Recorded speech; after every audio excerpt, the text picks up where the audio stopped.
mbokki internet yi ñu ngi leen di nuyu da leen ak jàmm ci seen plateau wax sa xalaat tey ñu daal di indi thème boo xamante ne dafay jëm ci lii di Coupe d'Afrique des Nations 2025 ñuy laajte ndax d'accord ngeen Sénégal ak Guinée daal di koy co-organiser comme niñ koy junjee saa su nekk ci actualité bi ñu daal di seetlu ni co-organisation CAN 2025 nekk na thème boo xamante mi ngi ñëw ba tax na moom la ñuy waxtaanee tey ci biir wax sa xalaat Mohamed Lam Diop ñu fay naa la Nafi di nuyu internautes yi comme ni nga ko waxee co-organisation CAN 2025 boo xamante ni coow nañ ko fi coowaat ko fi.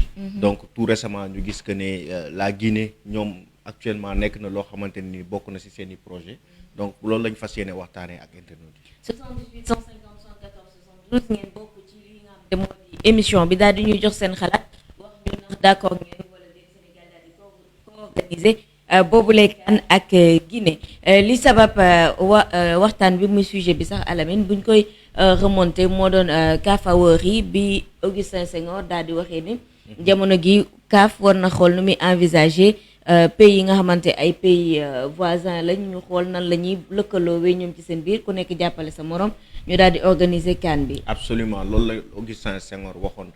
ci période boobu mu amoon polémique bu ci amoon fii ci Sénégal et que certains étaient d'accord d'autres n'étaient pas d'accord pour que ñu mën a organiser une Coupe d'Afrique avec la Guinée.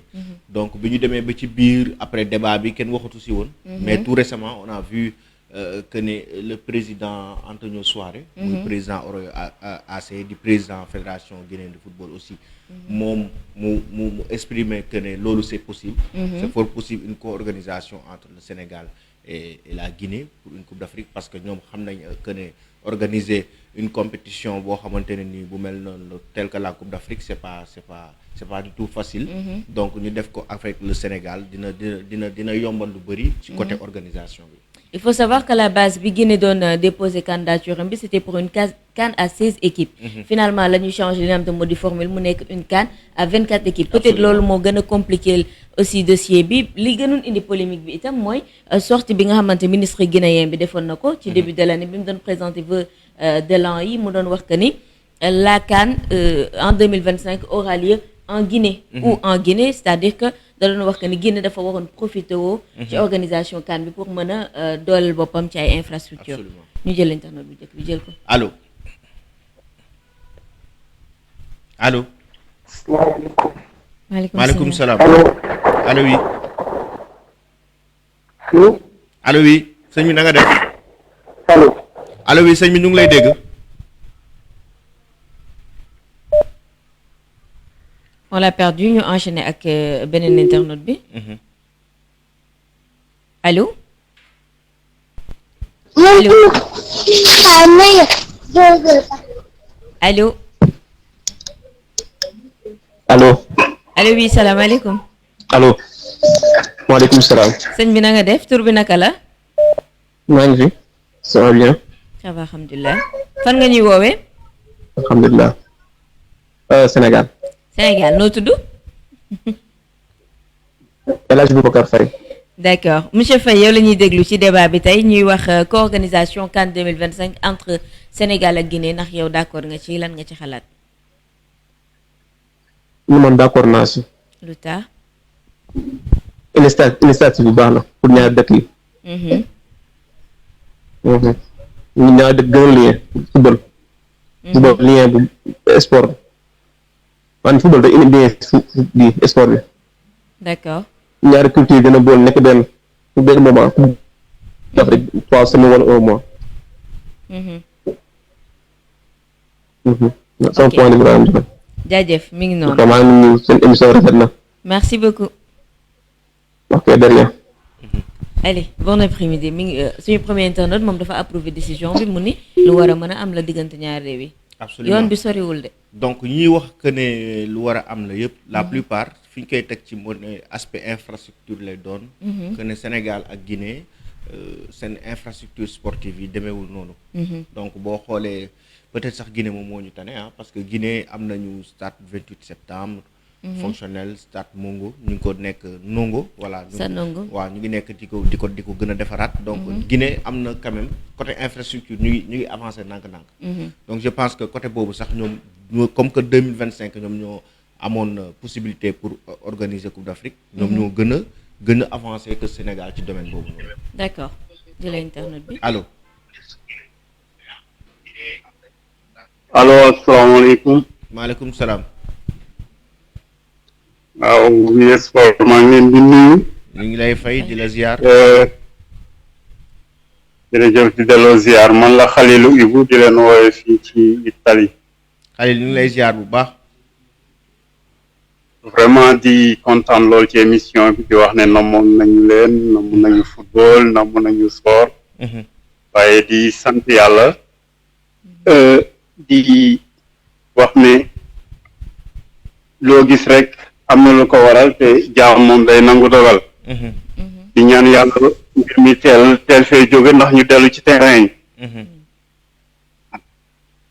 yéen a ngi waxtaane thème bu am solo. di wax ne mën na nekk parce que Sénégal bëgg na Guinée bëgg na. te co-organisation loolu moom moo ci ëpp solo.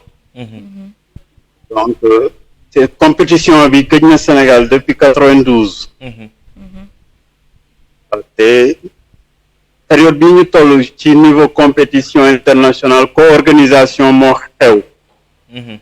donc su fekkoonte ne dafa am beneen pays bu mel ni la Gambie wala Mauritanie bu bëgg wala yooyu. bon mun nañu wax nañu xool choix pays yi mais comme Guinée-Bissau bëgg na. Sénégal bëgg na. te Guinée-Bissau dafa nekk dëkk boo xamante ne ñu ngi seen football mu ngi jóg tuuti mu ngi en évolution. sëñ bi ma dog la rek Guinée Conakry la du Guinée-Bissau Guinée Conakry la. alors j'ai mal lu voilà. tant mieux parce que ba tey benn la parce que. niveau Guinée Conakry ci wàllu football kenn dootu ko werante ci Afrique. donc c'est une très grande nation de football. et alliance Sénégal Dakar Conakry laay wax ne sax initiative bu rafet la daal.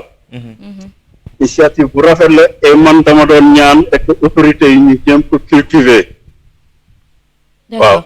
parce que aussi li tax moo am solo tamit bokk na ci Guinée dafay gëstu footballu Sénégal local Sénégal ba tax na da ngay gis joueur Sénégal yu bëri Guinée dañ leen di soxla di ci gën a fës mooy Khadim Ndiaye gis nga te mu def lu rafet lu rëy ba Guinée yi xam ne Sénégal am na potentiel bu leen mën a jëriñ.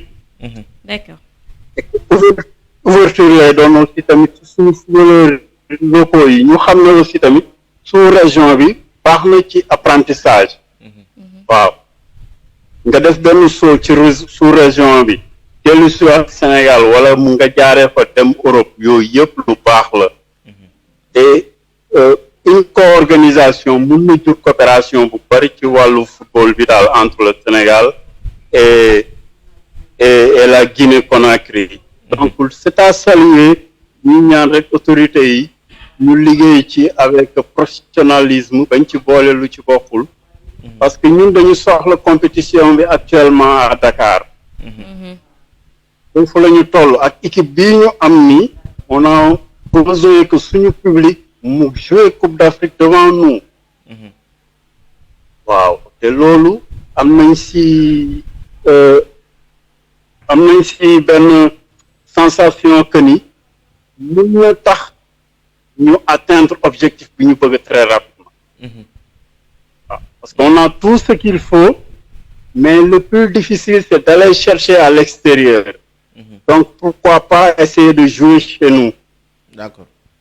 waaw maa ngi jégalu xaw na peut-être les gens mun nañ ma bañ a comprendre si fu may waxee mais j'ai essayé quand même ma expliquer importance bu ma ci gis daal mooy que ni daal ça va nous aider ñun ci suñu wàllu bopp le Sénégal au-delà des infrastructures mais à aller encore plus de l'avant sur le plan africain et international. D'accord. Je vous remercie. Merci beaucoup. il a abordé 2 points yoo xam te bëggoon naa ñu ñëw ci parce que Guinée booy seetlu ñoom discours yi ñuy tenir par rapport à l'organisation de la CAN ils disent plus que infrastructure yi lañ soxla alors que nous pour le Sénégal c'est organiser une CAN boo xamante on pourra gagner devant notre public sànq yaa ngi doon wax côté infrastructure yi il faut savoir que Guinée ñoom 4 stades lañ am instant bi nii ñi ngi prévoir 2 autres parce que 6 sites lañu prévoir pour CAN bi maintenant par rapport à nous le Sénégal li tax Augustin ba niñ ko gisee récemment mu doon wax qu'une co-organisation est possible mooy organisation Jeux olympiques de la jeunesse yi on pourra ñu defaraat stade Léopold Sédar Senghor bi Demba Diop fonctionner laat Iba Mar Diop ñu defar ko en plus du stade de Diamniadio et des autres stades yi nga xam te ñoom ñoo nekk ci région yi maintenant lenn moo ma jaaxal ci Guinée stade Nongo bi nga doon wax léegi ça fait 50 000 places 50 000 places c'est comme stade Diamniadio bi ñuy préparé wala c'est moins de stade Léopold Sédar Senghor bi nga xam te moom la ñuy def ñoom en dehors ci benn stade boobu nga xam te mooy 50 000 places le reste ay 25 000 la 10 000 places 5 000 places loolu organisé wul CAN dem naa stade Nongo moo gën a mag ci stade Guinée yëpp ça fait 50 000 places côté place moo gën a mag mais stade am na beneen stade mooy stade 28 septembre mooy fi ñu accueillir woon génération foot ci Ligue des champions africaine yi stade boobu aussi stade bu mag la boobu tam 25 000 places 25 000 places la mais côté ñoom da ngay gis seen infrastructure si biti stade bi si biti ci lay gën a yaatu que ci biir nombre de places yi dafay xaw a limité quoi mais par contre stade Nongo comme ni nga ko waxee effectivement stade 50 000 places à peu près stade Léopold Sédar Senghor wala stade Diamniadio bu ñuy waaj a tabax mais si on voit que ni ñoom am nañ déficit par rapport ak organisation boobu et que depuis bi ñu leen attribué li nga xam te moo di CAN bi ba léegi gisuñu yenn jéego yoo xamante ñoom teg nañ ko parce que CAN bi ñoom ci seen bopp guinéen yi sax dañ koy kaas ni bañ ko tegee ba léegi amul lenn loo xamante gis nañ ko peut-être aussi c'est le temps nga teg ego d'accord booy organiser CAN da nga koy organiser pour sa dëkk dafa am benn fibre patriotique boobu te moom moo lay animé mais boo mënul tamit mën nga nangu ni mënuma nga tàllal loxo ñeneen ñoo xamante parce que bu ñu booleeg Sénégal ak Guinée quand même pour une CAN je pense que loolu lañu ça peut donner quelque chose je pense que loolu lañu def parce que boo xoolee seen président fédération c'est pas n'importe qui bu waxee Antonio Soare waxam parce que waxam dafay am lu tax muy am impact c'est parce que c'est le président de la fédération je sais pas ndax boobu dina fekk mandat am jeex ou pas mais en tout cas moom en tant que président de la fédération bu demee ba wax que ne c'est possible c'est parce que am na fenn foo xamante ne nii ñoom am nañ fa ay manquements wax nga ko sànq sa biir wax 16 équipes bi ñuy jël Coupe d'Afrique bi nous étions 16 équipes donc 24 équipes la léegi donc normes yi dootul benn nombre équipes du benn mais noonu fi dafa am beneen aspect bu am importance au-delà des infrastructures sportives mooy accueil bi les hôtels est-ce que la Guinée est capable d'accueillir 24 nations ku ci nekk ak ay supporters am ku nekk ñu jógee yeneen univers ak est-ce que la Guinée est même capable d'accueillir toute l'Afrique ci benn 1 mois comme ni ko yeneen dëkk parce que bu ñu fàtte ne Cameroun problème boobu la amoon côté infrastructure mais aussi côté accueil bi da ngay xool ne desoon na te côté infrastructure bi ñu kiyee bi mu desee amoon na ay dëkk yoo xamante ne nii ñu ngi doon postuler mais li tax ñu jël ko jox ko Égypte en espace de 6 mois c'est parce que gis nañ ne Égypte peut-être ñoom ñoo gën a nekk à l'aise pour accueillir compétition bu mel noonu te y a pas eu de faille ci côté organisation bi quoi qu'on puisse dire maintenant est-ce que Guinée dina préparer pour loolu parce que accueillir une Coupe d'Afrique ça va pas dire seulement les équipes nationales mais ça veut dire accueillir toute l'Afrique parce que supporters yiy ñëw des centaines de personnes ñooy ñëw nga war leen loger assurer transport waaw loolu yëpp c'est dafa nekk compétition boo xamante ne ni du caaxaan quoi pour moi le débat entre les fédérations c'est peut-être foofu ñoom d'accord nañ que ce soit Augustin Senghor wala Antonio Soare ñoom ñaar ñëpp d'accord nañ pour ñu ko organiser CAN maintenant débat bi kay fan la toll mooy diggante état yi en fait entre le Sénégal et la Guinée parce que ñoom ñoo mën a jël volonté boobu pour ko organiser une CAN ñu jël l'internet bi allo allo salaamaaleykum. maaleykum salaam. sëñ bi na nga def. ça va. tur bi naka la fan nga ñuy woowee. Waly Diagne Ross Béthio. Waly Diagne Ross Béthio d'accord yow la ñuy déglu ci wax sa xalaat bi. ok léegi man sama xalaat mooy dañ ko war a organiser parce que on a des jeunes talents yoo xam ne instant yi xam nga war nañoo mën a am yaakaar ci CAN bi di ñëw quoi.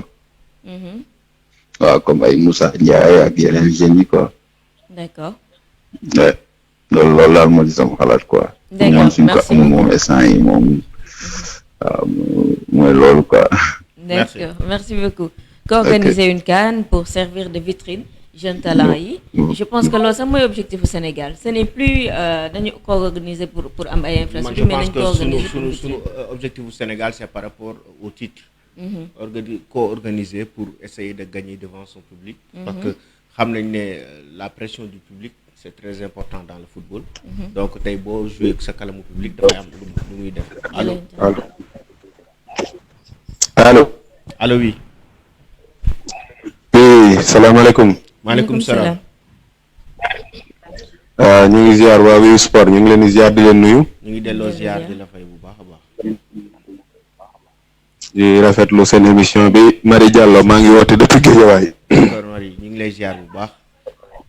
yaa ngi ci débat bi. ñu ngi delloo ziar bu wér-wér. waaw je pense que waaw c'est une très bonne question parce que maa ngi léegi ñu wax co-organisation bi. Je suis pas contre sax une co-organisation wala une organisation mais on a l'habitude souvent des fois on en fait souvent un truc de nationalisme. da ngay wax pourquoi pas Sénégal warul mën a organiser et cetera mais man je suis plus réaliste ah.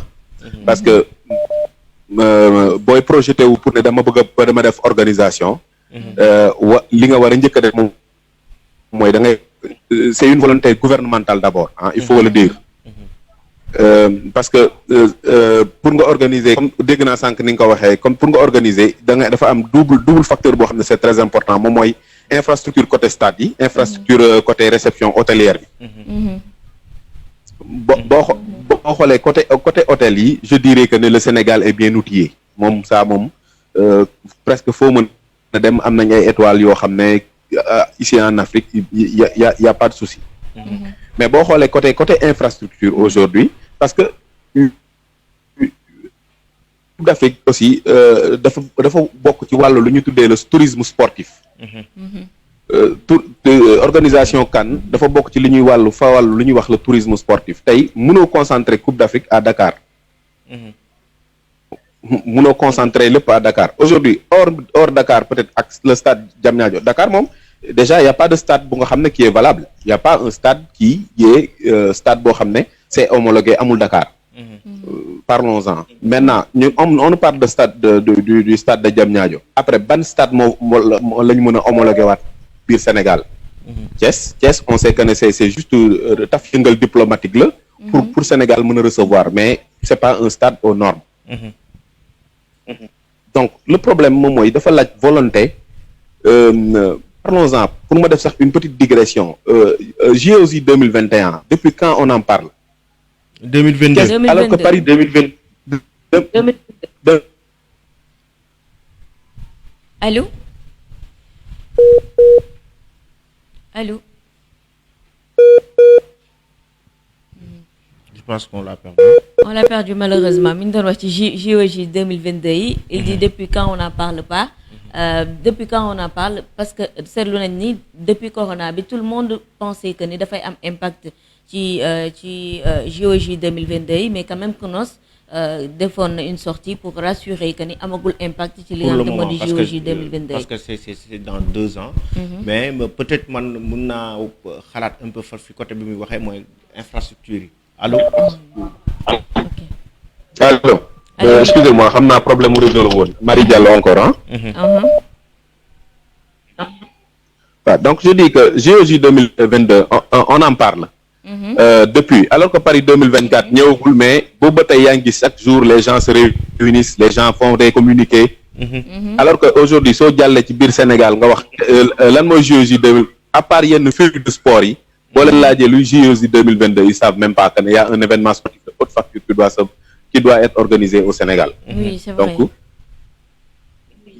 voilà il y a tellement d'errements de manquements bu ñu la waxee ne la par exemple si le Sénégal veut organiser fii d'ici à 8 ans. C'est pas que bu ñu demee ba 4 ans la nga lañ ciy soog a sóobu c'est maintenant. le Sénégal bu bëgg organiser dans 8 ans c'est maintenant que mooy déjà le compte à rebours di commencer. mais c'est dommage, il faut le dire, on n'est pas prêt. On veut depuis 92 ba tey organiser wuñ. dëgg la mais tamit on n'est pas prêt. parce que tey jii nii faire jouer des équipes su dee Diamniadio rek moo tax ñuy wax. ak am 2 stades pour faire une co-organisation entre Guinée ak Sénégal ak toute la logistique qu'il faut pour les équipes, mais ça rime à rien. Non, là Vraiment, on parle pour moi, on parle de Diamniadio, on parle de Léopold Sédar Senghor, de Demba Diop qui est devenu un stade fédéral, buñ ko defaree. On parle de ces 3 stades yooyu. Et puis quand ce sera officiel que ni co-organisation day am, normalement rentrée d'argent dafa war a am pour la construction d'autres infrastructures. Mais avec tout ça, est-ce que yow tu penses que ni bu ñu jógee ci Jeux olympiques de la jeunesse 2022 Sénégal dina mën a pare quand même, soit pour co-organiser wala organiser. ndax Sénégal dina pare. je en tout cas je vais pas être un nihiliste pour dire que ne duñu pare. mais en tout cas man de ce que je vois pratiquement tous les travaux yi nga xam ne moo am au Sénégal. de ce que je vois travaux yi nga xam ne réfection yi am ci stade yi. chaque jour les délais danañ leen dépasser de largement, amul benn délai boo xam ne mës nañ ko respecter. On est habitué à ça. Man de je suis pas optimiste en toute sincérité. Oui. Moi je suis pas optimiste. Oui. Man Sénégal man je dirais même que tey jii nii à l'heure actuelle si on veut organiser une CAN, moi je me projette fii ak 10 ans ci kanam. Pas dans les 4 ans, ni 8 ans, mais 10 ans ci kanam. Je me projette vers 10 ans. D'accord. Parce qu'il y a tellement d'errements Non mais ça se comprend son pessimisme. Voilà, dañ ko tàmm mis dañ ko dal. xalaat bi nga am moom la ñëpp am. Ah, merci. Voilà. Merci beaucoup. Merci ma bañ a tee ligne bi vraiment merci. D'accord. Merci. On va donner la parole aux autres internautes ñoom tamit ñu bokk ci débat bi joxe seen xalaat par rapport à cette co-organisation ñu ngi ko doon wax lui on comprend sa position mooy position bi nga xam te moom la yeneen sénégalais yëpp partagé. Si on veut organiser une CAN ou co-organiser une CAN, il faudra qu'on soit prêt dès maintenant. Allô. Allô. Allô oui, salaamaaleykum. asalaamaaleykum. Maaleykum sëñ bi na nga def ça va. doo wàññi sa retour bi comme ça ñu déggante bu baax. Ah ok. En fait ñoo ngi leen seetaan di rafetlu waxtaan wi. Merci beaucoup. Tur bi naka la. Je ne suis pas contre une coordination avec nos voisins guinéens. Ah, tu es guinéen. Mais en fait man pour li ma gën a la mooy comme que loolu ñëwagul parce que 2025 c'est loin, c'est pas loin.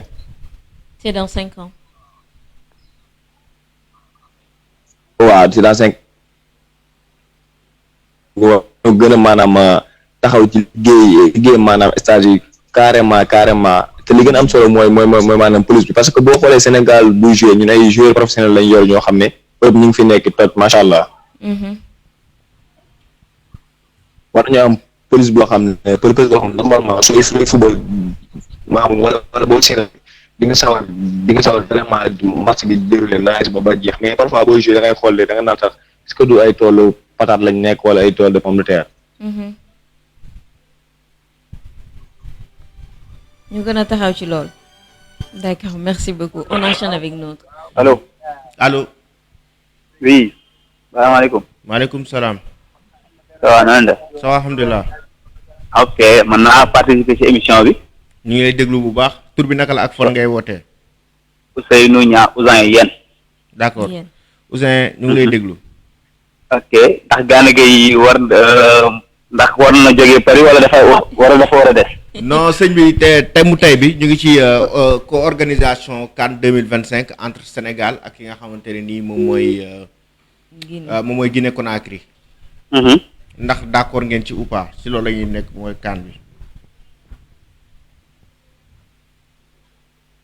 Allô.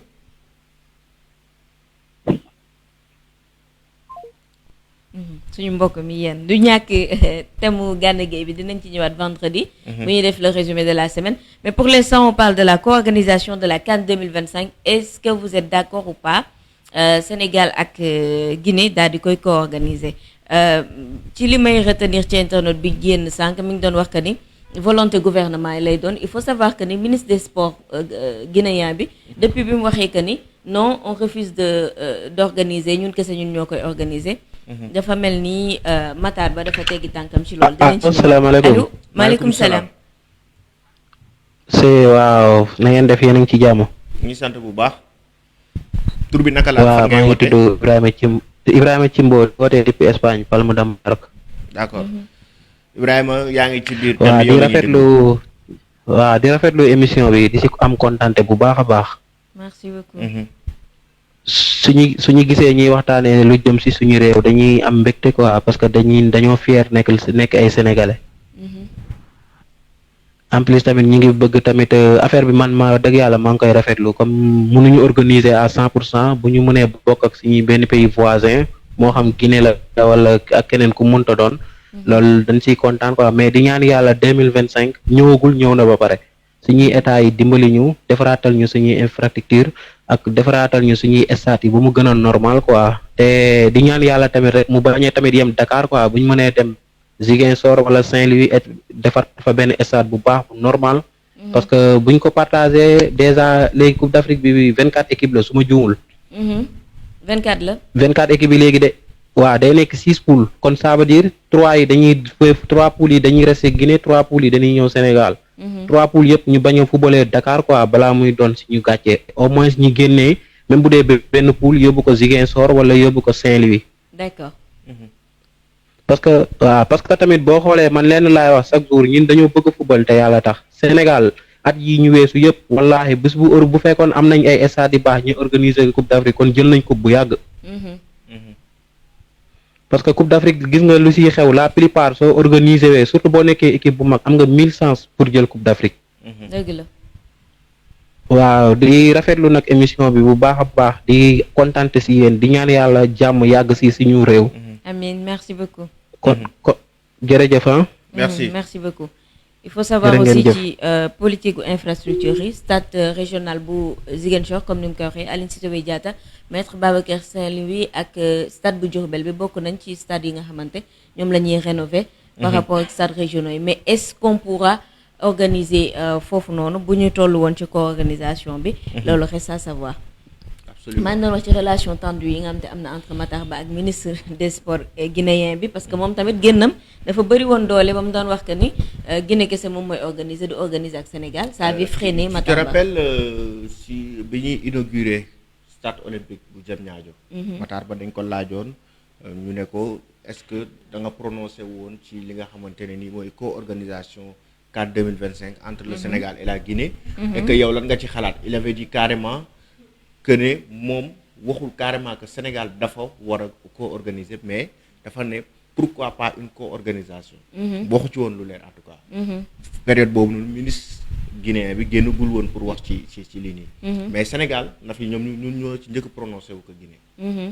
mbir mi Augustin il avait émis volonté. Augustin moom moo ci njëkk wax Matar Ba wax ci période bi nga xamante ne nii. je me rappelle Wii Sport defoon na ci article sax même le président de la République waxoon na ne le Sénégal peut envisager l'organisation des grandes compétitions. loolu ça englobe une Coupe d'Afrique. une Coupe d'Afrique d'accord allô. salaamaaleykum. maaleykum salaam. juste dama bëggoon participer ci émission bi. d'accord yow la ñuy déglu. maa ngi wootee Wakaam. yaa ngi wootee Wakaam d'accord. donc di rafetlu toogaay beeg émission bi. jërëjëf merci beaucoup. wax na rek yàlla na jëm kanam bëgg a participer as tuut ak xel du doy. amiin amiin. xam nga ñun dafa am fu ñu toll ci sport. Sénégal dañuy jël fee ba pare bëgg xëccoo ndaare. ndax ku yor lu kenn yorul da nga war a mel lu kenn melul. doo ñu baal nga yëkkati baat bi tuuti comme ça ñu mën la dégg. ma ne juste. ku yor lu kenn yorul da nga war a mel lu kenn melul. dëgg la. ñun fi ñu toll ci sport dañ ko waroon dépasser. dëgg la. mënuñu jël fee ba pare di xëccoo ndaare. lu ñëpp bokk mënuñu ko séddoo dañ koy sàmm mais naka lañ koy sàmmee. xanaa mbooloo mooy doole yi. yëfi ñëpp la. ni ngi rêvé ni ngi bëgg pour organiser CAN loolu yàgg na waroon nañ ko def fii daal waroon nañ fi rombal ci affaire de sport. mais boobu ba léegi problème surtout loo xam ne nii yaa ngi ko bëgg a def te yow say affaire matul déggoo amul sa biir nga bëgg a résultat am donc dëgg yàlla xam doy na. il faut que ñu góorgóorlu am secret mbëggeel suñu biir.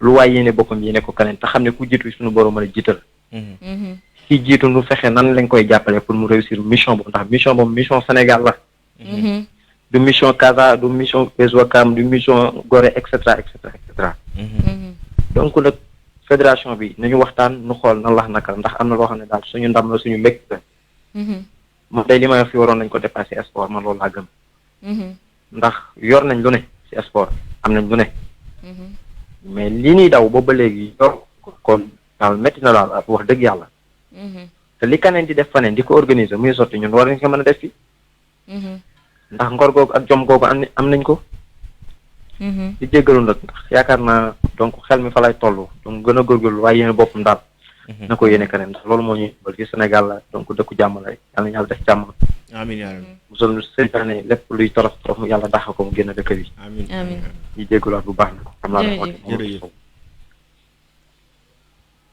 mi ngi noonu merci beaucoup ba tey moom dafa généraliser rek ci taxawaay gi nga xam te moom la ñu war a mën a am ci football bi daanaka ñëpp dañoo bëgg ñu organiser wala ñu co-organiser mais l'essentiel en est que nañu am compétition bi rek ba mën cee jëli ndam parce que tey jii boo xoolee ñu bëri seen préoccupation actuellement ce sont les infrastructures sportives au Sénégal je pense que na fi thème boobu noonu dinañ ko sax indiwaat foog nga indiwaat ko parce que dina nekk thème boo xamante ne nii continuité lay doon par rapport ak thème bi ñu nekk di wax dafa am complémentarité bu nekk seen biir parce que tey jii on peut pas parler d'organisation d'une compétition sans infrastructure tey jii nii Sénégal fi ñu toll tout le temps dañuy spéculer wala dañuy planer ci ay on va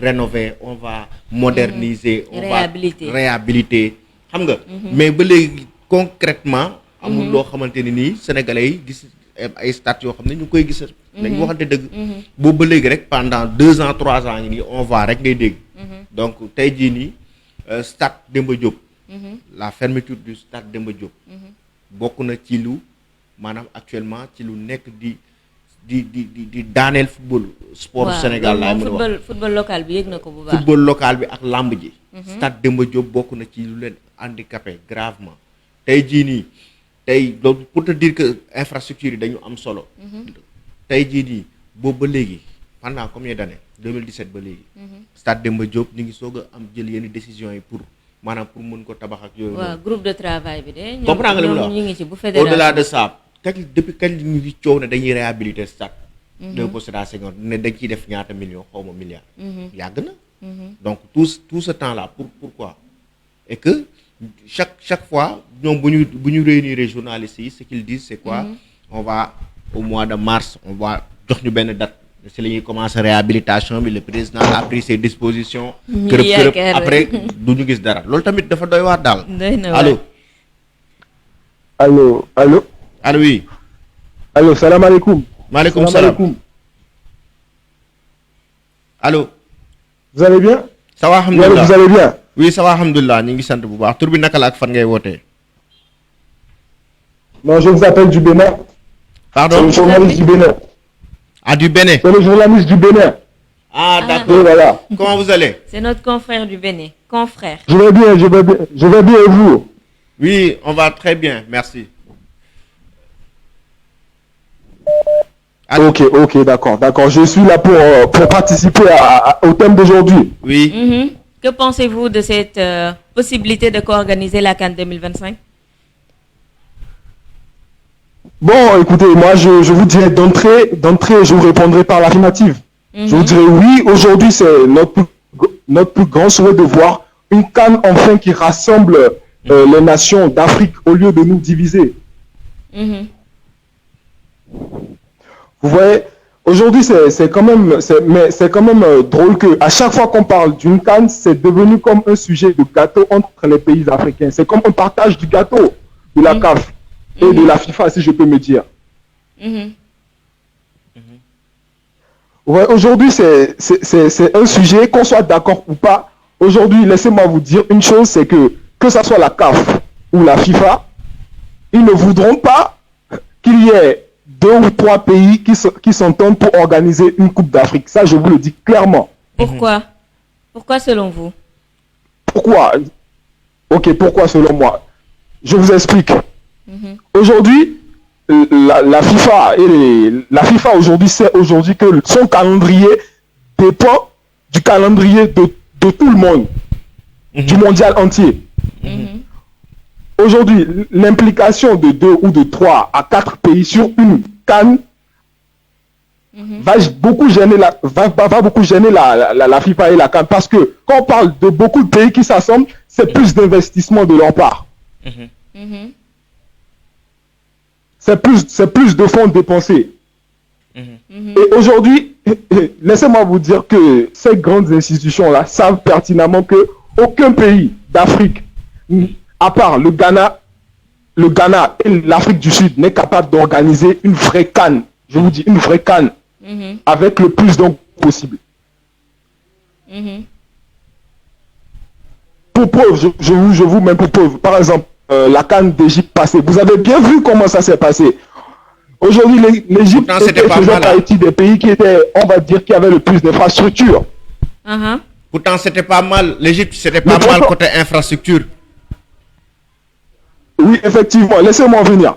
Effectivement, l'Égypte était prêt. Mais quand vous regardez les matchs à la télé, vous voyez le nombre de spectateurs qu'il y avait. Absolument. Vous avez vu le nombre de places vides qu'il y avait au stade. Ouais, ça c'est vrai. L'engouement n'y est pas aujourd'hui. L'engouement n'y est pas. Aujourd'hui, il faudrait qu'on comprenne. Les dirigeants doivent comprendre qu'aujourd'hui, il doit avoir un vrai discours de patriotisme. Aujourd'hui, quand vous allez constater aujourd'hui, quand la CAF, par exemple, délègue une CAN à un pays, tous les autres pays qui sont à côté s'arrêtent, regardent et disent bon, nous allons voir comment eux ils vont faire. On va voir. Après, s'ils n'arrivent pas à bien gérer ou bien s'ils gèrent quand même, après nous, on va prendre encore. Et nous aussi, on va gérer. Normalement, c'est pas ça. C'est vrai. C'est vrai. Aujourd'hui, moi, je pense, je vous dis directement, si la Guinée se met en partenariat avec le Sénégal, les gouvernements se mettent d'accord, si possible, ajouter la Mauritanie et aussi la Mauritanie et la Gambie aussi, si c'est possible que on ait cette fédération-là qui se met ensemble pour organiser une vraie CAN, vous allez voir qu'on va vraiment bouger les choses. Et ça sera vraiment très, très, très, très significatif pour la Guinée. Et ça sera bénéfique pour les 4 pays, je pense. Côté infrastructure, il y aura des fonds de toute façon. Oui, côté infrastructure, ça sera... Oui, effectivement. Effectivement, ça sera bénéfique parce que vous observez aujourd'hui, par exemple, je prends les 4 dernières CAN passées. Si vous remarquez bien, lorsqu'une CAN finit à la date précise, regardez après le niveau des infrastructures. Au lieu de monter, ça régresse. Il n'entretient plus bien les stades, il n'y a plus de suivi. Après, il faut encore débloquer d'autres fonds encore plus importants pour pouvoir encore construire de nouveaux stades. Et tout ça, ça ne nous honore pas, nous, en Afrique. C'est pour ça que vous allez remarquer qu'à chaque fois que la CAF délègue une CAN, il délègue la CAN et il se retire pour voir comment l'Afrique va se départager. Aujourd'hui, c'est important que le message aille vraiment aux dirigeants. C'est vrai, ils peuvent se lever et dire à la télé, bon, c'est possible, vous voyez un peu le débat politique, le débat un peu titillant, mais aujourd'hui, il faut vraiment que les pays, les gouvernements s'assemblent et vraiment, c'est le vœu de la plupart des journalistes.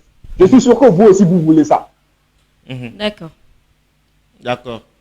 Ça sera vraiment important pour toute l'Afrique. Dans les jours à venir, on viendra certainement sur l'organisation de la CAN 2021, si ce sera possible dans ce contexte de Covid-19. En janvier. Respecter les délais, en fait, qu'on puisse organiser la CAN en janvier. On viendra, on va poser ce débat, en tout cas, ici à Usport. D'accord. Et bien sûr, nous aurons aussi votre intervention du côté du Bénin. Merci beaucoup. Merci à vous. Oui. Voilà mu nekkoon suñu confrère bi nekk depuis Bénin moom de suivre actualité ba bi sport di bokk ci émission bi di ci joxe waale xalaatam ndax jamono gi yaakaar ngeen ni co-organisation bi si possible est-ce que d'accord ngeen ak nan lañ koy defee pour man affaire bi jéggi na fu mu ne nii aspect football bi dafa dem ci aspect état yi en fait ñaari président wu dëkk yi ñaari ministre des sports dëkk yi ñoo war a toog nangu ni dañ koy co-organiser et puis aussi buñ ko co-organiser état yi mënuñu si prononcer tu sais pourquoi parce que état wu Guinée président wu Guinée actuellement xamul ndax 2025 dina ko fi fekk benn mënu ci prononcer wu ñaar tey jii nii Sénégal je pense que ñoom duñ ci am problème. parce que fii lañ fi récupérer li nga xamante ni mooy CAF Awards yi noonu la ci sénégalais yëpp ci bokk yam. Ministre des sports plutôt excusez-moi bu Guinée bi moom à chaque fois dafay wane que ni Guinée kese moom moo koy organiser. keneen du koy organiser on dit que ni instant bi sax dafa am ay problème ak Antonio Souaré ndax problème ndax sujet boobu. man j'ai vu Antonio Souaré. moom mu d'accord pour organisation de cette Coupe d'Afrique avec le Sénégal. À côté il y a IBK.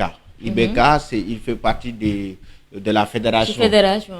Ak de la ligue, mais aussi IBK je pense que c'est le président de AFIA.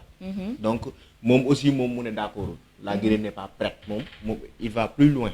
Il dit que la Guinée dafa ni dañoo war a ko organiser Guinée pareegul. non la Guinée n'est pas prête. Par rapport à la Coupe d'Afrique même lay wax. Par rapport à l'organisation moom waxul ko organisation. Guinée moom ku fa teg tànk xam ne pareeguñu. waaw la Guinée n'est pas prête. Donc je pense que affaire bi bu ñu ko xuusee en profondeur am na lu xew ci biir loo xamante ne nit ñi xamuñu ko. mais problème bi mooy ñoom fédération bi tey ministère des sports bi moom mooy seen patron daanaka. moom mooy décider.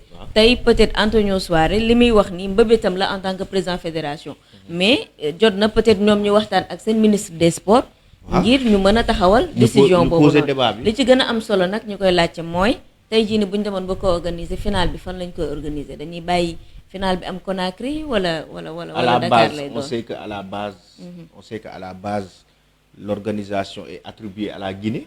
Tout à fait normal que final bi am foofu. Mais après co-organisation la ñuy def c'est comme à l'image quand Gabon organisé avec Guinée équatoriale. Mais comme je dis à la base. La Coupe d'Afrique est attribuée à la Guinée. Donc si ñu demee bay jouer final est-ce que ce serait pas plus logique que ñu jouer ko foofu. Comme que ñoom ñoo ko. À la base ñoom ñoo nekkoon le pays organisateur. Certainement Sénégal dafay ñëw.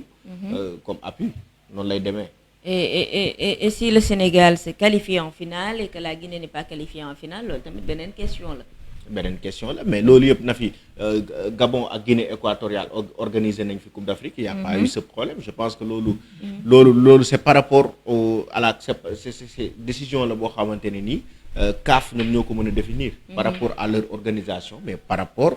ak seen timing ak ni ñuy comme par exemple tu me dis finale bi Coupe d'Afrique bi bu amoon Sénégal ban stade lañ koy jouer wala ñu ne ban région lañ koy jouer Dakar Thiès xam nga lim la donc bu ñu demee ba ne Guinée Sénégal c'est à eux maintenant de définir fan moo gën a adéquat pour ñu jouer foofu finale bi si man sama xalaat. beneen bienfait bi nga xam te am na ci co-organisation bi mooy si le Sénégal parvenait à co-organiser la CAN 2025 avec la Guinée avec nombreux stades yi nga xam te moom lay am bu jugee ci Jeux olympiques de la jeunesse yi c'est-à-dire que ça nous permettrait en 2022 ñu organiser Jeux olympiques de la jeunesse sportive. mu nekk événement sportif bu mag 2022 2025 3 ans après ñu co-organiser une CAN.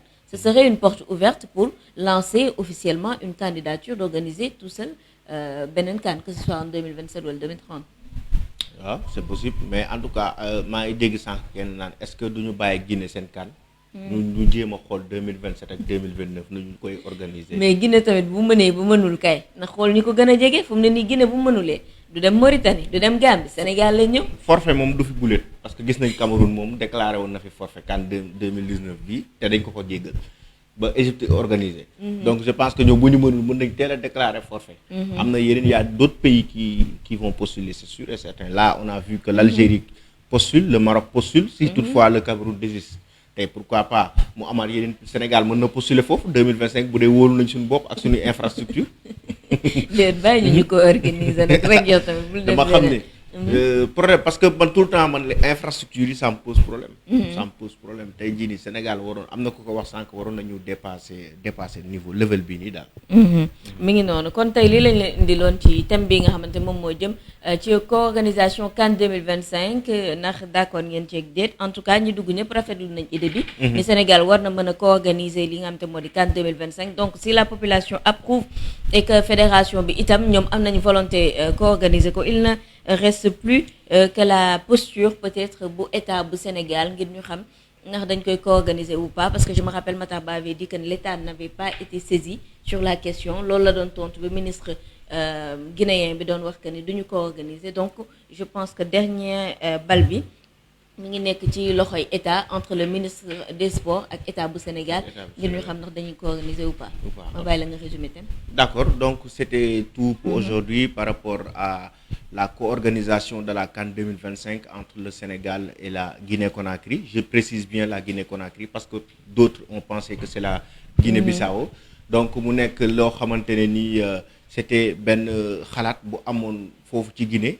Antonio Suaré, président de la Fédération guinéenne de football, am ko sans pour autant que ñu bañ a fàtte que ne Fédération sénégalaise de football ñoom waxoon nañ ko y a de cela des mois, tout comme le ministre des Sports.